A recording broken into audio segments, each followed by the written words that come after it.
Welcome, my friends, to the Sage of Quay Radio Hour, your home for free and critical thinking, and I'm your host, Mike Williams. Tonight, Sofia Smallstorm returns to the show. Sofia will talk to us about a legal doctrine known as Parens Patriae. This is a doctrine that grants the inherent power and authority of the state to protect persons who are legally unable to act on their own behalf, and how that doctrine is being used and abused by the state to impose its will on the sovereignty of the people, and in particular, your children. We will also discuss how the puppet masters are planning a future where human vibrational energy is harvested, treating humanity as nothing more than a generic resource to be leveraged.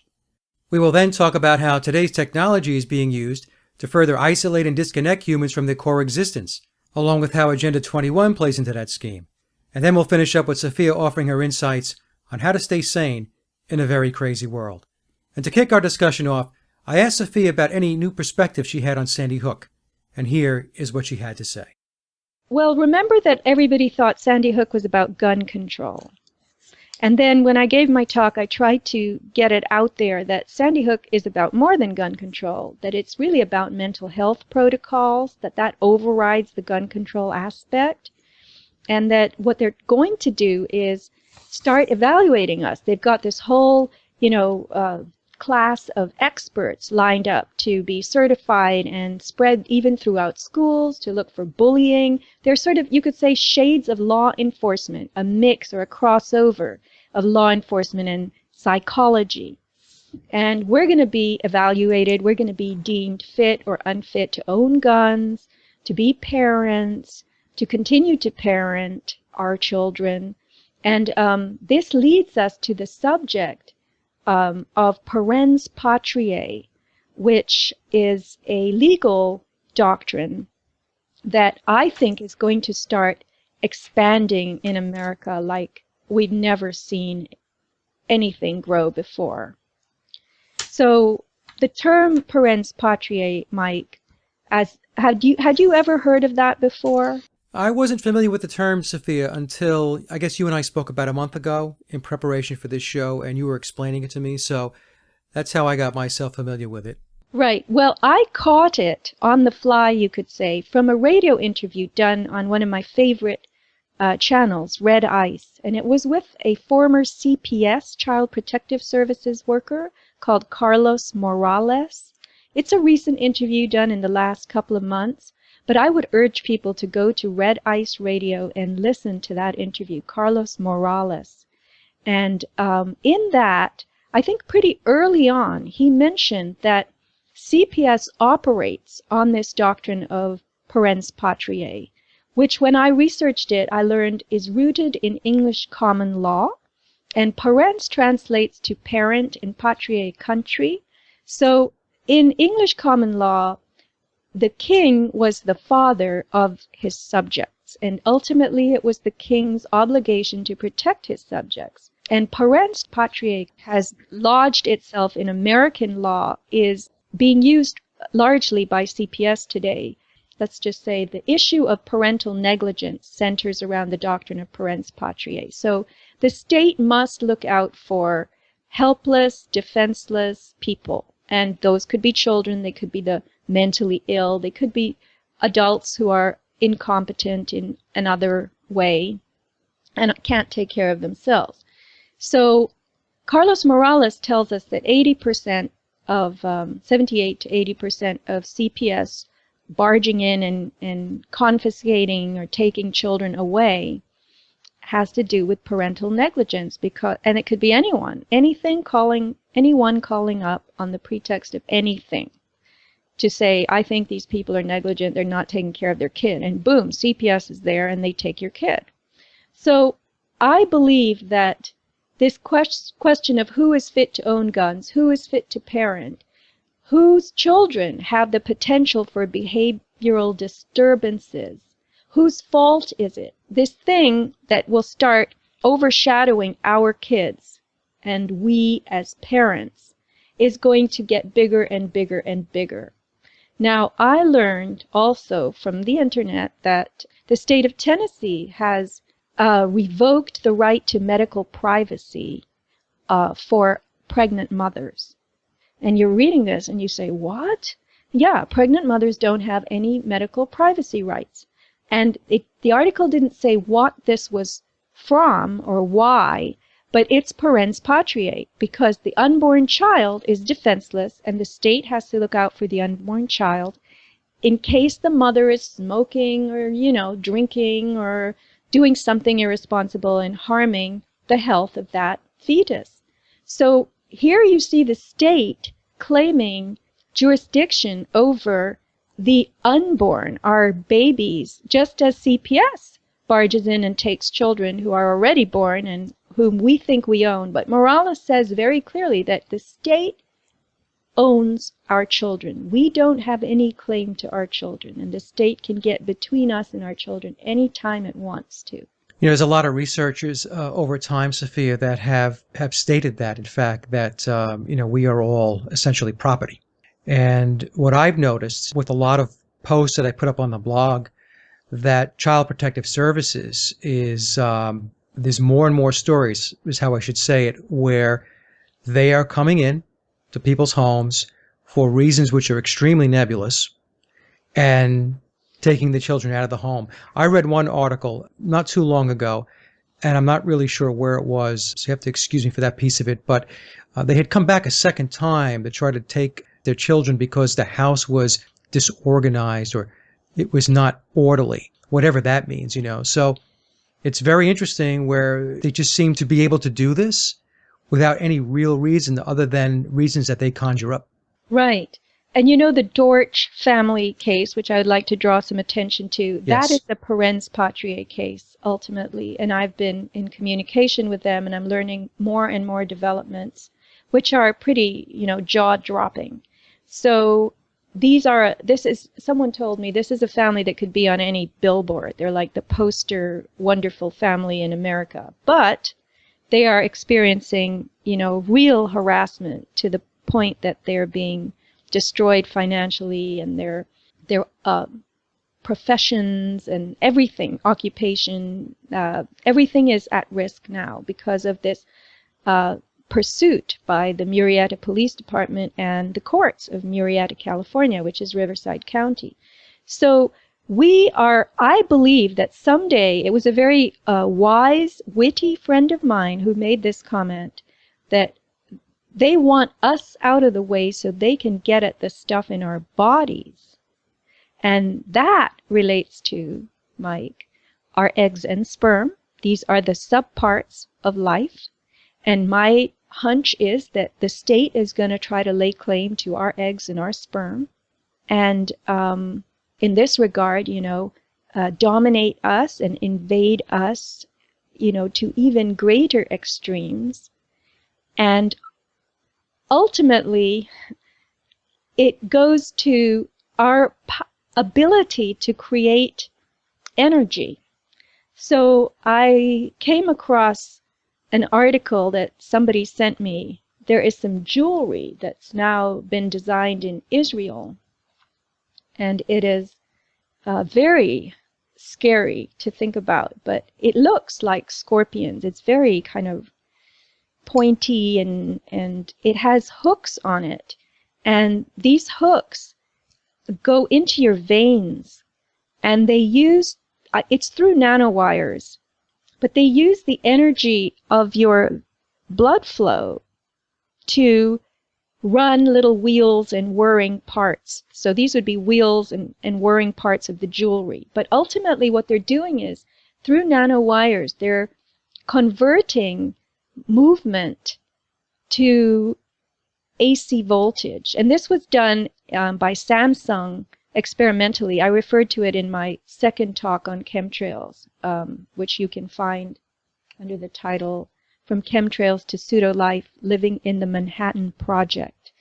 And they have ways, these are being developed more and more, to turn the flapping of our clothes, the blinking of our eyes, the compression, separation rhythm of our feet on the ground or in our shoes. They have the capacity to turn that into voltage, which will run lithium batteries, which has the capacity in turn to operate gadgets. So I'm going to get into the subject of the human footprint here and Agenda 21. And you're welcome to make any comments you like. Well, the one question I had, just to make sure I get the audience to understand, Sophia, with these earrings that you were just talking about, they are not going through earring holes in the ear. They're going right into the veins. the They're not veins. even earrings. They're called Energy Addicts. You can Google it. The Energy Addicts Collection by Naomi Kizner, Kizhner. And these this is invasive gold jewelry with golden spikes at each end, which are inserted into the wearer's veins. And the blood flow turns these wheels and things that are part of the design of the jewelry. But my sense is that this jewelry will appeal to the people who are already covered with these reptilian tattoos, right? Because you look at the design of the jewelry and you go, wow, that looks like, it looks satanic, honestly. Yeah. And but this is all classified under the rubric of human energy harvesting, and it redefines the meaning of human resources. Okay, remember when they changed personnel to human resources? Right. Now, human resources are not who works in your company and how do we, deal with conflicts and other issues that come up with staff. Human resources is being expanded into a huge field, and it really translates to what can humans do for the earth, because that is going to be the positioning of priorities in the future, and we're already going there, dictated by Agenda 21, which is the Global Sustainability Protocols. It's interesting. When I read your recent newsletter, there's two quotes that Naomi had, which I found to be very, very intriguing and very weird. It's how we humans can become a natural resource, basically what you were just saying, the resource aspect of it. And then the other quote was, will we be willing to sacrifice our bodies in order to produce more energy? Right. It's weird because you're not a human. You're a human resource. You're something. You're some kind of your machine. You're something that they can leverage in order to do whatever it is they want to do. And in most cases, that means make money. Well, it's money on one level. It's control and service on another level. Yep. Domination, revocation of rights, freedom, sovereignty. This concept that we were born sovereign. I call it vampiric jewelry. And ultimately, the vampiric nature of government will assert itself more and more and more. And yet, the brainwashing, that's the propagandizing of the public, is going to make us all, I said here in my newsletter, we are the optimal sources of energy on a planet that is running out of renewable resources, and we should all be jolly happy to use our bodily functions to run our phones and computers. And it's not going to stop at phones and computers. I was a fiction writer, so I always think creatively, and in my imagination I see ourselves wearing batteries, Mike, that harness lots of movements, such that nothing is wasted. Some of us will go all out on this, and we will have our blinking in our spinal cord nerves and our venous return and our arterial pulses, and all this will be hooked up to a system by way of nanowires to feed a battery, which will collect our work product, our expended calories. Then that energy will be dumped into a generator. And so we will all be returning at the end of the day to some port that connects to a bigger generator and will dump our work. And so I call this work with a capital W, and the state has the right to that work that we produce, because otherwise it's all wasted, right? Right. So the term in technology for this is piezoelectric nanogenerators. And they fall under different sub-classifications. There's something called TENG, triboelectric nanogenerator. Then you have VING and LING, which have to do with vertical and horizontal orientations of these generators. But the interest is to harvest vibration energy, particularly energy from human body motion. I mean, they've even figured out a way to attach these tang things to flapping clothes. So if you wear loose clothing, the flapping of your loose clothing can supply voltage in this energy conversion. This is very interesting because, many of us have spoken about the fact that we are energetic beings and we talk about vibrational states. And a lot of people look at that as a bunch of hooey.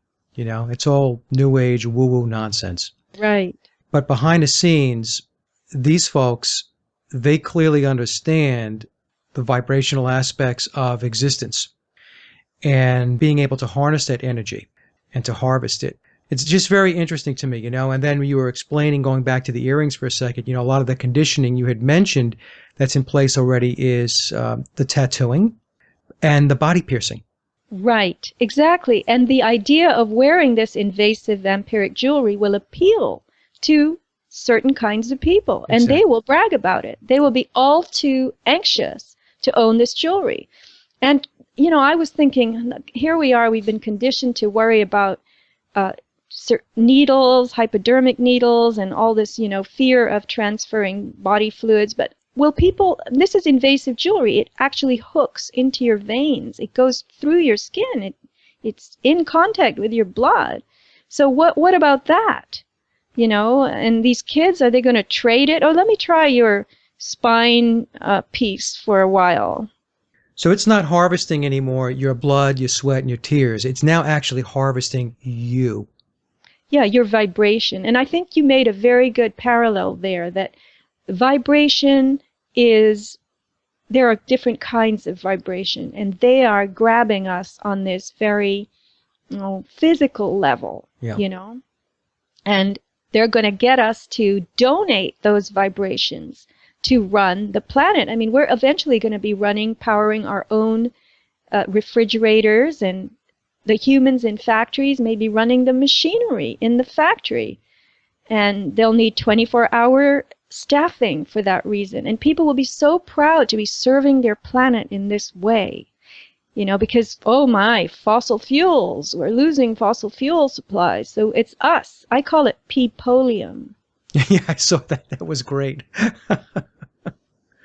It's awful, isn't it? It was very funny, though.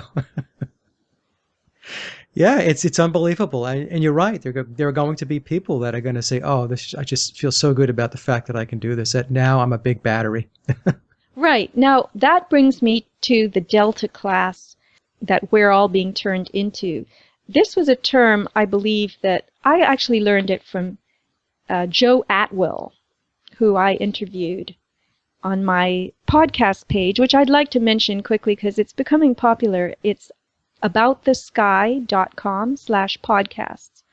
So anyway, the Delta class, it's actually a term that comes from Aldous Huxley, but it was used, I think, in the California Psychological Inventory as well. And the lowest echelon is really epsilon, but epsilons and deltas are people who they are very low functioning. Prisoners are classified as delta personalities. They are people who have lost hope. They are very, very feeble in motivation and so forth. And I think that they are creating all of us to be helpless and, without the resilience and the innovativeness and the wits and the spirit that humans would otherwise have. This is part of the dumbing down, but it's the end goal of the dumbing down, to create people who have to be taken care of because they're unfit to take care of themselves. So that's where the government comes in. The state will say, look at all of you. You can't do anything. And we can subject you to tests, and our tests will prove and show, as they already have, that you are incapable of caring for yourself. So that's how we'll become kind of swept up into facilities and care that we will construe ourselves as being, this is so wonderful. This is a godsend. We're so lucky that we have this. So in the interim, they will install above the deltas an alpha class that will be experts. And they will try to nudge and, well, they will judge and then nudge the deltas to try to get better. But in the end, the deltas won't be able to do anything because the dumbing down, the numbing down, the dysfunctionality, these grand platforms that affect us so consistently and exhaustively, like, GMOs, vaccines, I mean, everything, the deck is so stacked against us.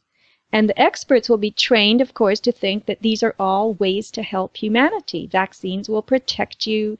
The GMO foods are there to, be easier to grow.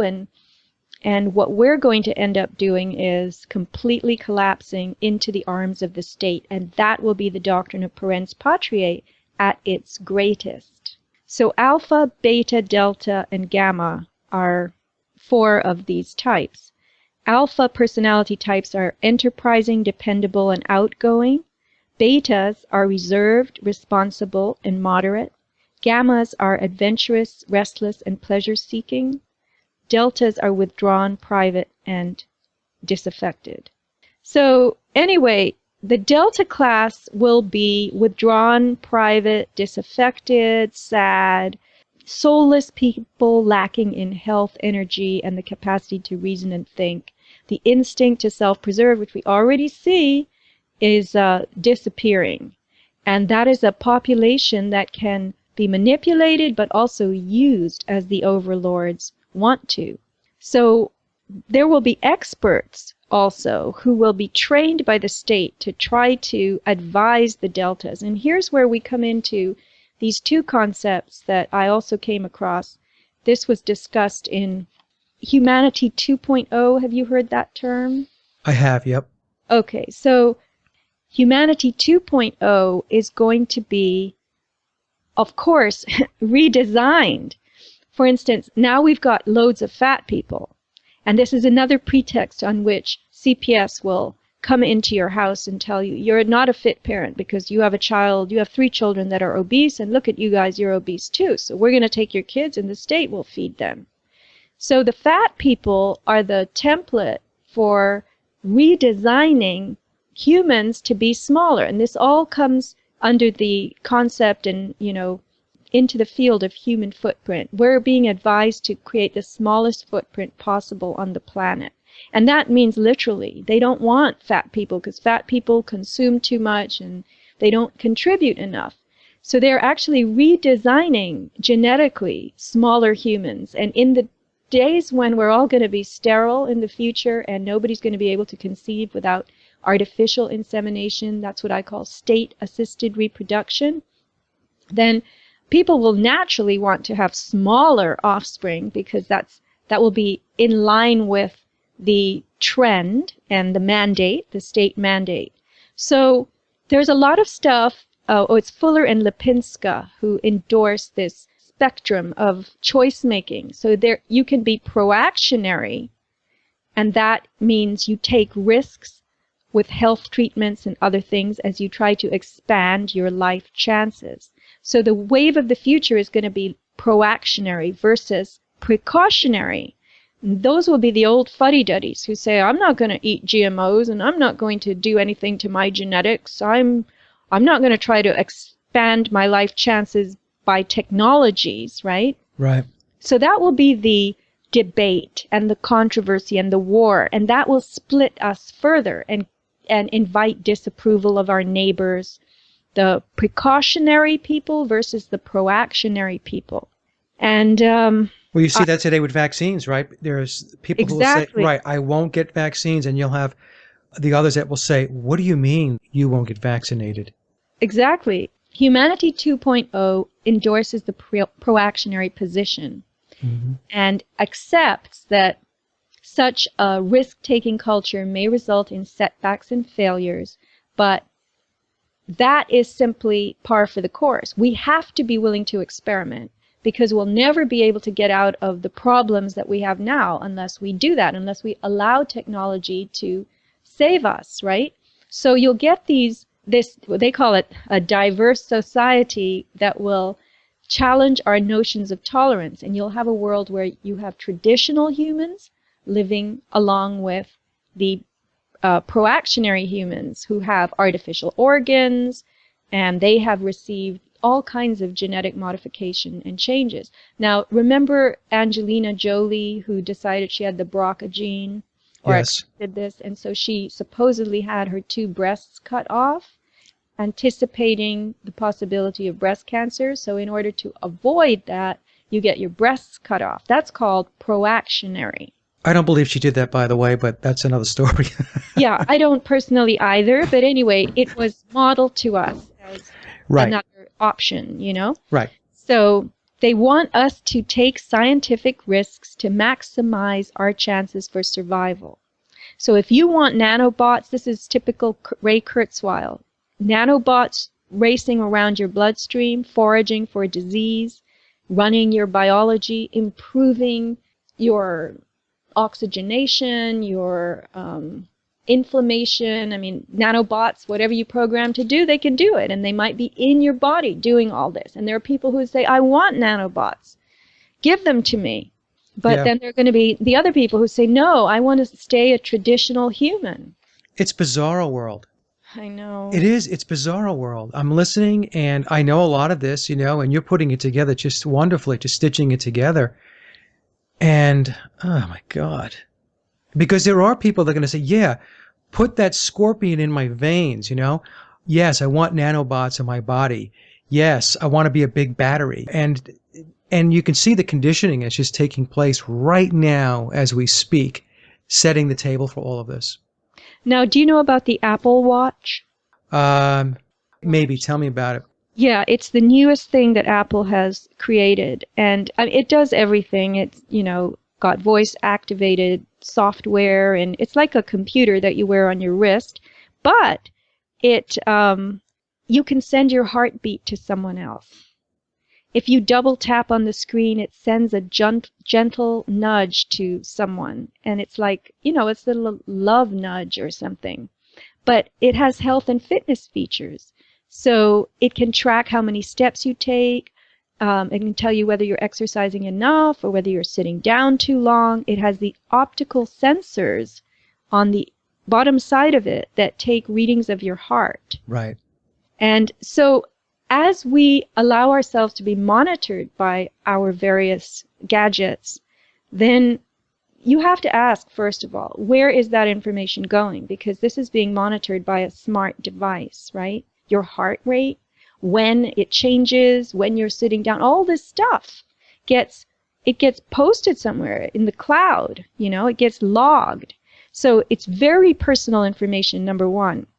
But they are saying that we're going to end up needing all this to be, again, directed into what's best for us and what isn't. And that links to Parens Patriae. The state and its experts will be telling us, you should have this many hours of sitting down and no more. Get up, start, walking, and let us harvest the movement so that we can put it into the Earth's generator and we can run all kinds of stuff off it.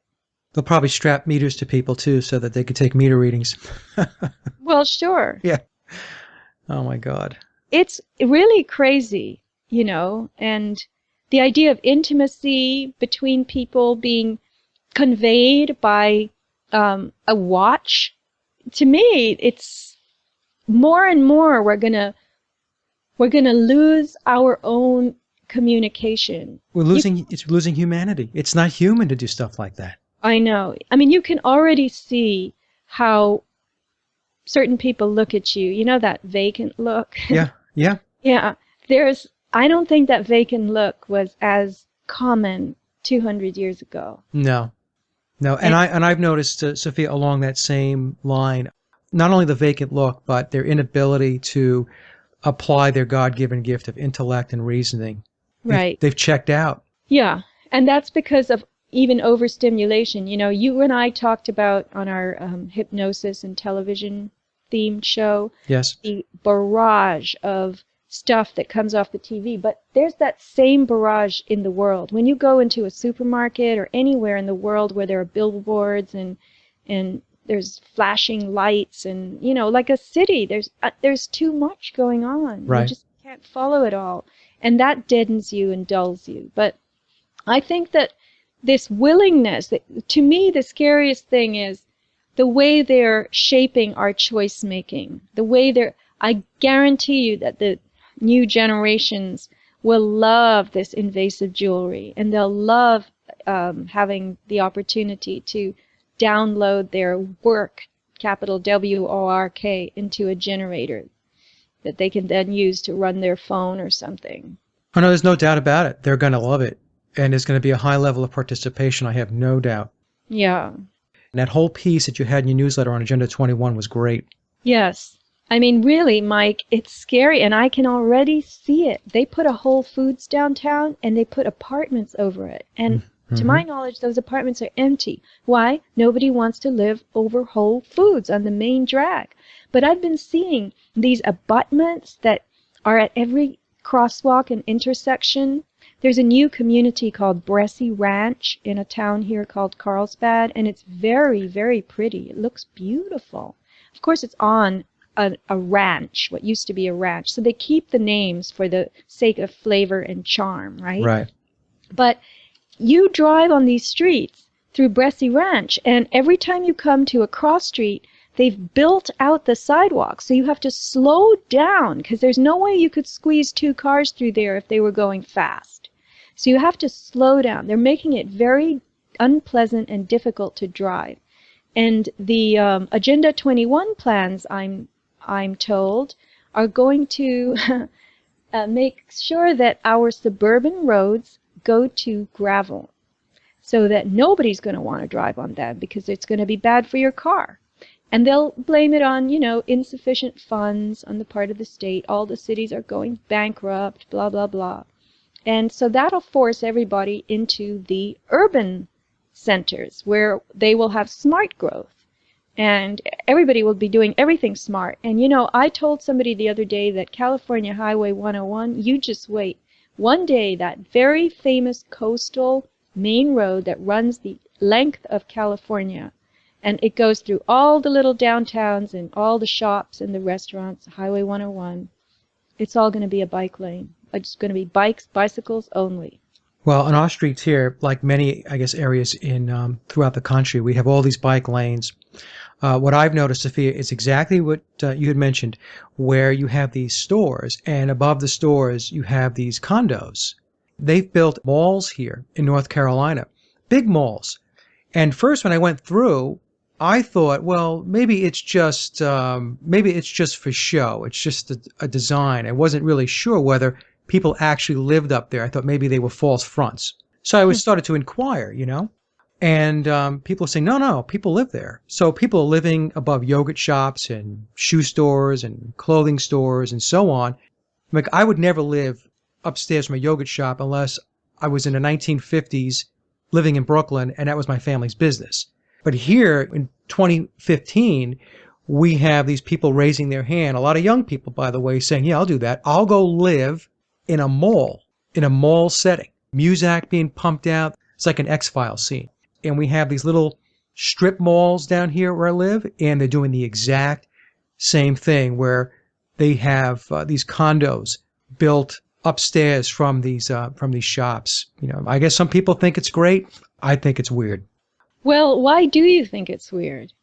I think it's weird because, first of all, number one, I know it's Agenda 21. So let me just start with that. I know that's the Agenda 21's plan.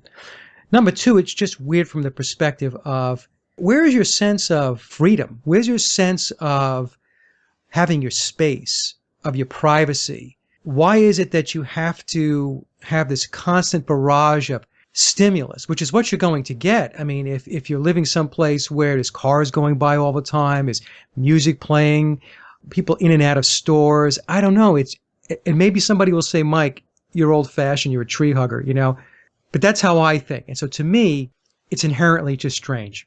I mean, Right. Does it seem strange to you? Well, I'm trying to be a little objective, and I lived in New York. I lived in the suburbs, and I also lived in the city, which I didn't enjoy for exactly the reasons you're mentioning.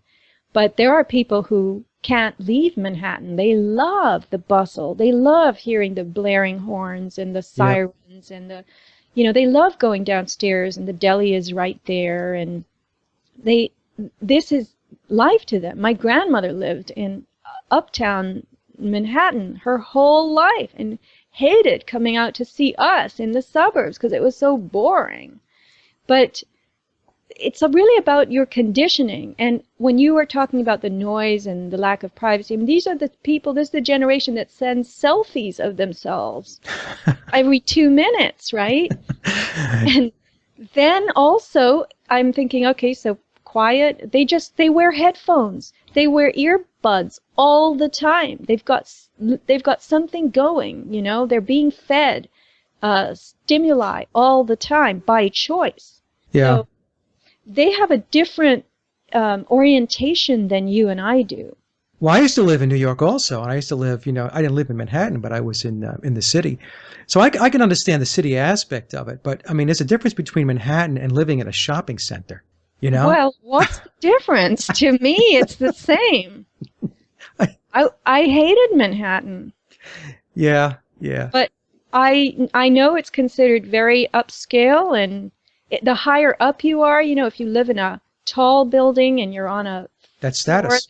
far above the bustle of Hmm. the street, it's considered really classy, right? Yep. Status. And you have to have the money to be able to hail a cab and get in it and pay for the ride. I mean, that's the thing, is the more urban your environment becomes, the more money you have to have, it seems to me, to be able to do anything, get anywhere, You can walk, but it takes a long time to walk. Anyway, I know a lot of people walk in Manhattan, but nobody's going anywhere these days. Everything is, the way people eat, the kinds of foods that they eat. They'll just go downstairs to the yogurt shop 3 times a day. Yeah. And that's how cut off they are from their. I think what we're really talking about is the orientation to our own biology. Now we have an orientation to the amount of technology that we can claim to own and use rather than the biology. That's a great way to put it. Yeah. Yeah, because Agenda 21, you have in your newsletter, what is it? In a nutshell, the plan calls for governments to take control of all land use and not leave any of the decision-making in the hands of private property owners. Right. But it also encompasses food, codex alimentarius, Yes. health codes and medicine, education, water rights. I mean, seriously, I'm going to do a radio show on this someday. I read an article years ago in Harper's Magazine about sewage and the efforts to reconstitute materials found in sewage. Some of this is caffeine, aspirin, birth control, hormones. This is a Fortune 50 industry, not Fortune 500. And they are already creatively finding ways to slip us the very stuff that we poop out into the toilet and flush. They want to put it back on the supermarket shelves. Oh, yeah, there's a video out. I just saw it the other day. Bill Gates. And you put feces in this machine and like this 5 or 6 minute video, which explains how that then is purified into drinking water. Yep, I saw And then, that. you just see that? Right. And Bill Gates is sitting there drinking water. Yeah. So he's drinking it? Well, I think, yeah, if I remember the video, he had a glass of water, but I'm sure they didn't give Bill Gates the glass of water out of that machine.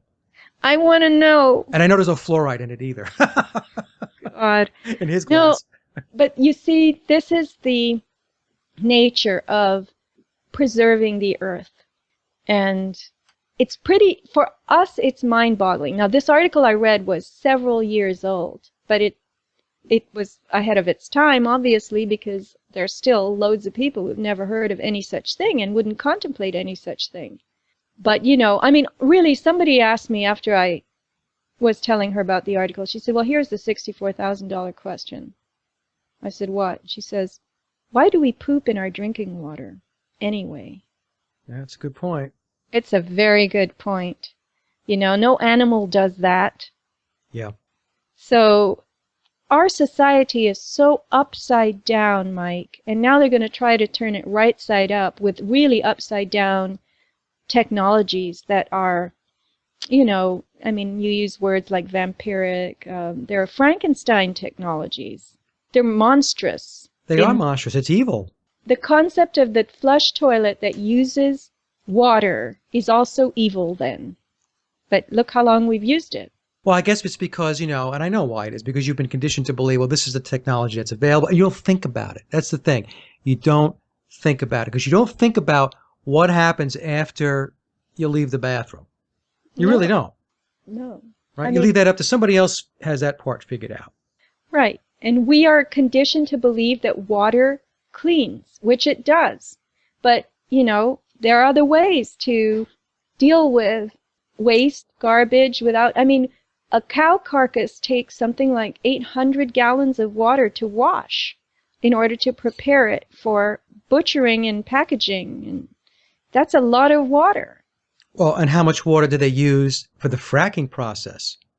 Right. An enormous amount of water is used in that process to extract the gas. Right. But we're supposed to turn our water off while we're brushing our teeth. Right. That's right. I mean, that's how crazy it is. We will be punished by our water meter reading if it exceeds this much or that much, per use. And, right. What if you have a guest? What if you have a guest? I mean, they already report to me on my water bill that my usage has gone up compared to last year, the same month. But it's not necessarily because I'm wasting. It's because maybe I had a house guest for a week or something, But anyway, these are ways I realize that, gosh, it's a very subtle way of reminding me that I've been bad, and that I need to be better. Yes, to keep you on your toes. Keep me improving. Maybe they'll give us report cards too now, Well, they will. I'm sure they will. And they will value the individuals who produce the most energy, thanks to the Samsung technology whizzes, ways to convert our movement. Everybody will be wearing loose clothes that will flap and give them more points into the generator system than somebody else. Nobody will wear tight clothes anymore. God, this is so weird. This is just too weird. People will have the window open so that, curtains blowing in the breeze, and that'll be technologically created breeze. Yeah. I guess maybe our calories will be used to run, something that creates wind. How will you chase down what's the source and what's real and what isn't real? I mean, there'll be all kinds of tricks and ways, derivative schemes on our energy. Will be, again, securitized in some way. That work, I bet you anything, the way they did with our mortgage. Absolutely. Absolutely, that's going to happen. So, it's this term, communitarianism. I saw that, yep. And communitarianism involves shame. It involves making you feel bad, ridiculing you if you don't go along with what is being prescribed for the community. Well, the Delphi technique, right? Yes. The Delphi technique is a way of creating meetings that make you think your voice is being heard, that you're being productive, that you're adding to the outcome. But they're really just scripted sessions to get you ignored and to turn out the premeditated, pre-designed outcome. And they're very confusing. I once read a book by a psychologist, and it was one of those self-help books in the 80s or 90s, but she said something very interesting, and it has never left me. She said that when you have an exchange with somebody and you leave it feeling really good, you feel really whole, you feel that something really good occurred. It could be a telephone call, it could be an interaction of any kind, however small. She said honesty was at the core of that interaction. If you have an interaction with somebody and you go away with an icky feeling and you feel like dirty and something was wrong, it's because honesty was not at the core of that interaction. And this could be with someone you know very well, it could be a job interview, it could be anything, a radio show. But that icky feeling is what you leave any kind of community meeting with now, because Delphi technique is going on. And they want you to think, okay, well, at least I said something, but that icky feeling is a sign that you've been Delphi'd, you've been had, Yeah, and they also make it very, very complex. Yes. The cards are stacked as soon as you enter into that room. It's all about manipulating. I've experienced it because we've had Agenda 21 meetings here in my town. And I went to one about 2 years ago or so, and I was the one person to stand up and to tell the person who was presenting that he was from the American Planning Association, that he was presenting sustainability, that he was presenting Agenda 21. And he had, they had their plants in the room. And the noise and the loudness increased. And, it was what they do is they focus a lot of anger toward the person who raises, legitimate questions. I was raising a legitimate question. I was asking this man, in full disclosure, why don't you just tell everybody who it is and what it is that you represent and what you're doing? And they put up these flashy charts, Sophia. Yeah. Very, very professional, very slick, looks great. Who doesn't want a greenway? But what they don't tell you is how that greenway is going to be had. So anyway, I've experienced it, is my point, and it's tough. And usually, once that happens, I have thick skin, so I'm okay in the room. But I'll tell you what, there were other people in the room that were there supposedly to push back on this because they knew it was Agenda 21. You know that not one of those people stood up in my defense? Not one. Well, there you go. This is how big the fear has gotten in us. It really has. Yeah. So I've experienced it firsthand. I know exactly what it's like, and I can attest to the fact that they make it very, very difficult. And you do leave the room thinking to yourself, this is a waste of time. Right. But, deep down, we are not courageous anymore. And we just don't even care. And the thing is, our lives are too short to see the ruin that's being planned for us in the name of improvement. And it's almost as though the lifespan, even though it overlaps and generations overlap other generations, the new generation seems to slide out of the old one, but not enough to understand how things used to be. And the old generations don't live long enough to care about how it's going to be. And so I don't know how they figured out this rate of unfolding, but it does really seem to work. It seems to be able to take hold just as they want it to. And I was going to say, these meetings employ people. They look for college graduates who have nothing to do, and they harness the efforts of those people into spreading the good word, and they get those people very, very thoroughly brainwashed too. No, that's exactly what they do. I have a question for you, though, because you asked me this question when I was on your show, so now it's your turn. Yeah. You've explained a lot of very, very bizarre, weird stuff that's going on, and it is going on. So are you optimistic? Oh, am I optimistic? That's exactly how I responded. I go hot and cold, you could say. If you live in the moment, Mike, I think, that's what I think. And if you really use all your senses and your super senses to navigate through your day, and if you look at each day as an independent event, and kind of like a happening in its own right, because you go to sleep at the end of it and then there's a new day. And if you really strive to do something productive that day, or allow the day to be productive for you in some way, and I'm only using the word productive because I was going to say meaningful, but then I decided that that was too open, then you can feel great and you can be very optimistic.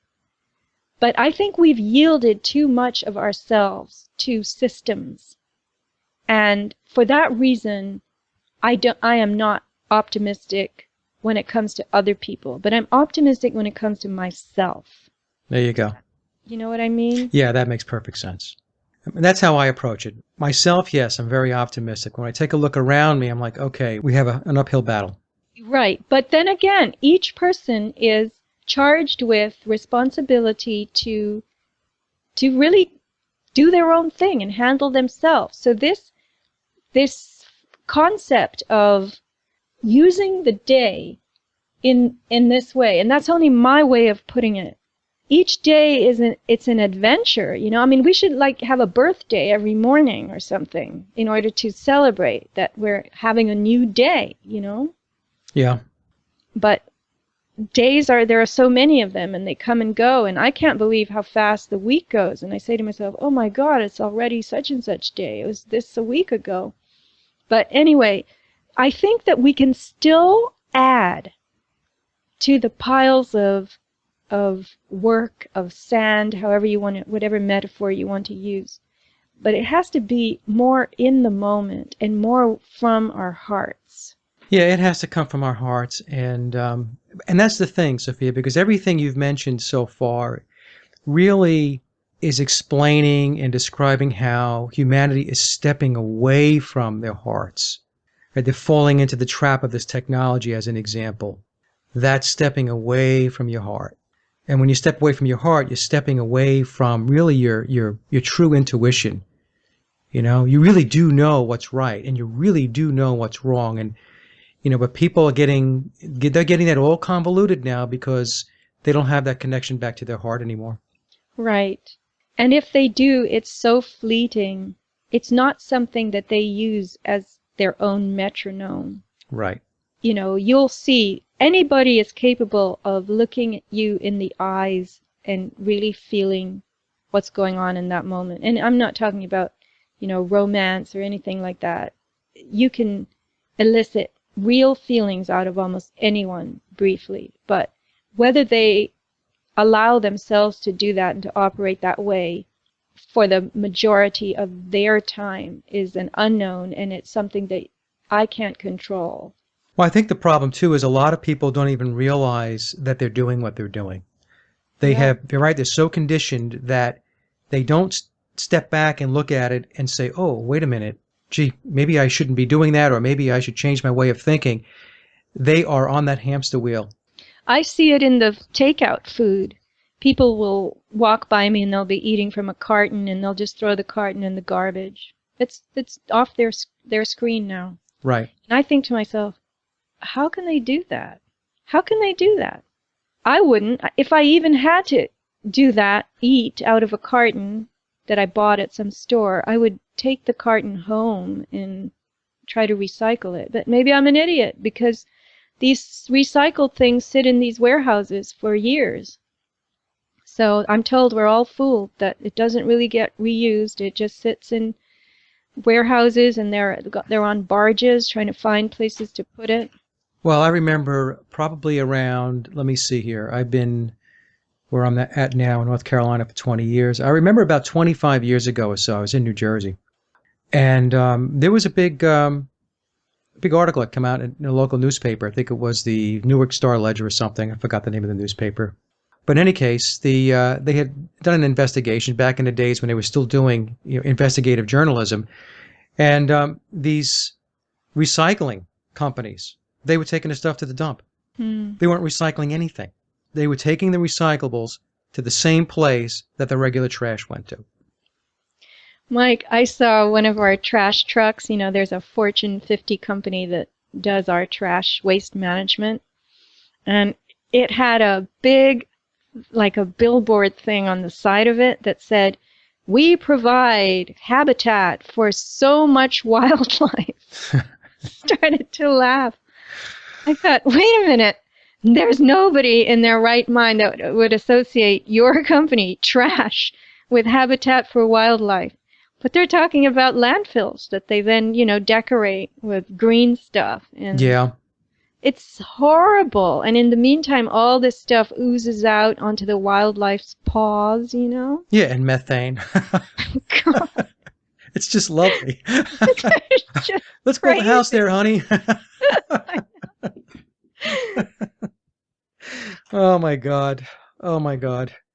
So, Sophia, is there anything else that No, I you want wanted to to go live enlighten us with? in a wildlife area with trash under it. Oh my God. Maybe that's a good place to wrap it up, huh? All right. And your website. Yes, I want to draw people's attention to my little store also, avatarproducts.com, AVATAR, Avatar Products, because I have things there that really can make a difference. And I've been taking iodine. I've been using this fantastic magnesium cream that I sell that's made by a biochemist in Colorado who's absolutely a great guy. And then the G Seat that helps you if you sit at your computer. I mean, I'm not trying to sell stuff. I'm trying to share what has really worked for me. So I want to mention that, and then I want to mention aboutthesky.com. But the newsletter page and the podcast page, those are the pages that I really keep active now. And I've been sending you a few newsletters, Mike, and it's really by subscription, but I'm putting up free copies of past issues that I think were sort of central to my evolution. It's a personal newsletter. It's not news. It's written more in essay style. So those two sites. Your newsletters are excellent, and your podcasts are excellent. Thank you. Okay. All right, Sophia. Bye. Bye-bye. And that concludes my interview with Sofia Smallstorm, and I hope you enjoyed the discussion as much as I did. Sophia has two websites. There's www.aboutthesky.com, where you can listen to her very popular podcasts and read some of her newsletters.